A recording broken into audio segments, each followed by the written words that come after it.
Alright, what is up, guys? This is Goose, man, and we're going to be coming at you, man, and I'll be doing a video here, and we're going to be going over the Saints and the Buccaneers game that was yesterday, man.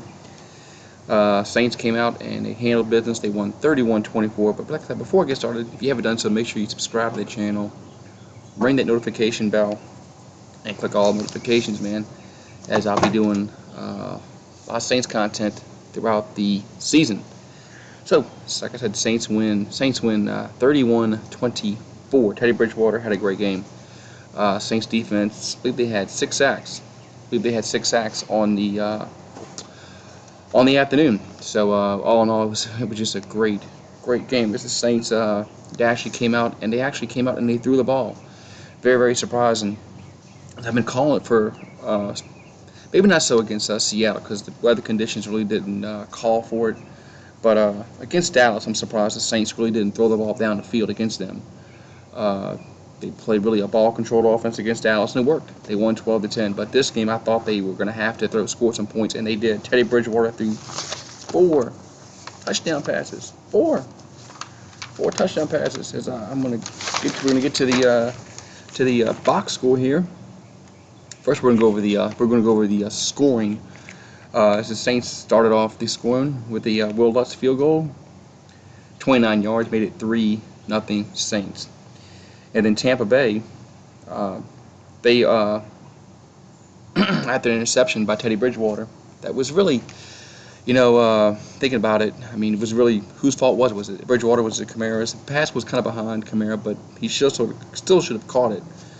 But Tampa Bay scored on a 26-yard pass from Bridgewater to Goodwin, and that made it 7-3 after the first quarter. And then, man, after the first quarter, you're thinking, man, look, the Saints offense has to do something. They just cannot just keep this lethargic offense. They're just going to need it. They're going to have to throw the ball down the field. And then they started throwing the ball. They started throwing the ball down the field, and you saw immediate success, man. As Michael Thomas caught a 14-yard touchdown pass from Bridgewater to make it 10-7. And that was a big play. Was on 3rd and 7. Bridgewater had a 18-yard pass to Michael Thomas, which extended the drive, and then the Saints added. Of course, they scored a 7 to make it 10-7. And then the Buccaneers came back and hit a 42-yard field goal to make it 10-10. With about, let's see, does it show the time on time left? It doesn't show the time left. Yes, it says 5:33 left. With 5:33 left in the before the half, it was 10-10 to score. But then the Saints added right before halftime with 32 seconds left. Jared Cook caught a touchdown pass, a 9-yard touchdown pass from Bridgewater, his first touchdown pass with the Saints, and that made it 17-10 going into halftime. 17-10 going to halftime, man. I was feeling really good. Thought the Saints were playing very well outside that one little drive that they scored a touchdown on, which was a short field. But all in all, I thought the Saints played very well. And in the second half, they played very well again, as they really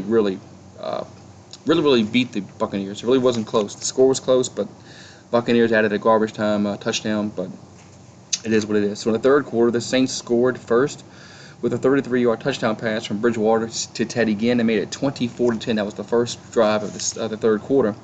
So the Saints had a 24-10 score lead with just under 13:44 to go in the third quarter. Well, Tampa Bay came right back with Barber. This was like a 16-17 play drive, man. With the Buccaneers, they just converted third down after third down. Saints actually had an interception that was called back for holding. So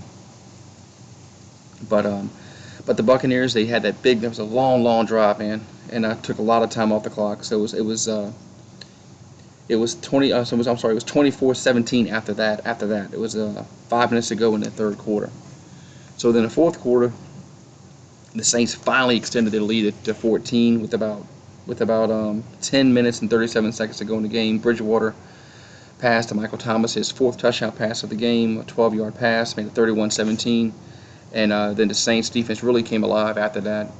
Tampa Bay did score a garbage time touchdown with very few seconds left, and then they were unable to get the onside kick. The Saints ran the clock out, and that's all she wrote. So Saints improved to 4-1, first place in the NFC South, Buccaneers or fall to 2 and 3. Falcons are 1-4, and then the Panthers are 3-2. So Panthers look really, really good with Kyle Allen as their quarterback now. So, like I said, the Saints, they're 3-0 without Drew Brees. Who would have thought the Saints would be 3-0 without Drew Brees? I didn't think so. I thought if they can go 3-3 in this stretch, I would take that with because you had Seattle, the Cowboys, the Buccaneers, the Jaguars, the Bears, and then the Cardinals. I thought if they can go 3-3 in this stretch, man, I would take that, man. I would take it every day in the book, man, because you'd be 4-4, and you'd be set up right there for the run if Drew Brees is healthy. But now you're 4-1, man.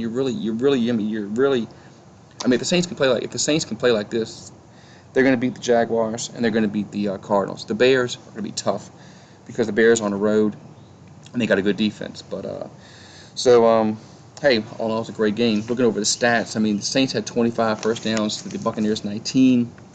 Saints were 8 of 15 on third downs. Man, that's key, man. If you go 8 for 15 on third downs, you're going to win a lot of football games. The Buccaneers are 3 of 11. So look, Saints converted on third downs and they stopped the Bucs on third downs. So that was really, really the key to the game.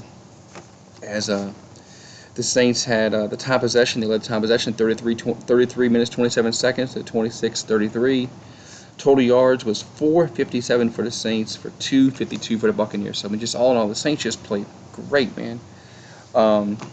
As Jameis Winston had 204 yards passing. The net passing was The net passing for the Bucs was like 185 or 158 because they take sacks out of that.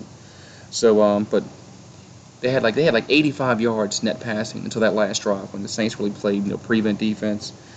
So the Saints all in all played a great game offensively and defensively. Of course, Bridgewater threw for over 300 yards, 314 to be exact, 4 touchdowns, 1 interception. So hey, it was a great game. It was a great game for the Saints. They win 31-24. NFL, that's all that matters, is you win or you lose in the NFL. So right now the Saints are 4-1, second in the NFC. So of course the season doesn't end right now, but if it did, the Saints would have a first round bye if the season ended today. But everybody knows it's not a long season. Let's not get ahead of ourselves. But the Saints are 4-1. They and let's face it, nobody really thought they'd be 4-1. Not even the most optimistic Saints fans thought the Saints would be 4-1 at this point without Drew Brees. I didn't. I thought realistically, I thought they'd be. I mean, really, honestly, I thought they would lose to the Seahawks and the Cowboys. But I thought they would beat the Buccaneers and the Jaguars and the Cardinals. That's who I thought they would beat without Drew Brees. But they have really far exceeded my expectations, and I'm happy for it. So next week they go on the road to play Jacksonville. So I should have a preview video of that next coming days. So hey, don't let your guard down, Saints. You can't you have to go out there and play because their quarterback's been playing lights out. Minshew's been playing lights out. Fournette had a good game. The other guy, I didn't see. Did they play yesterday? I don't know if they played yesterday or not. I know they played the last week when Fournette had a big game. So the Saints are going to have to come out and play well, just like they did this past Sunday. They're going to have to play their game. They can't sleepwalk. But if they play like they played yesterday, they'll beat the Jaguars. That's my opinion. Anyway, thank you guys for watching, man. Really appreciate it, man. And like I said, if you haven't done so, make sure you subscribe. Ring the notification bell. Give the video a thumbs up, man. I'll talk to y'all guys later, man. And who dat?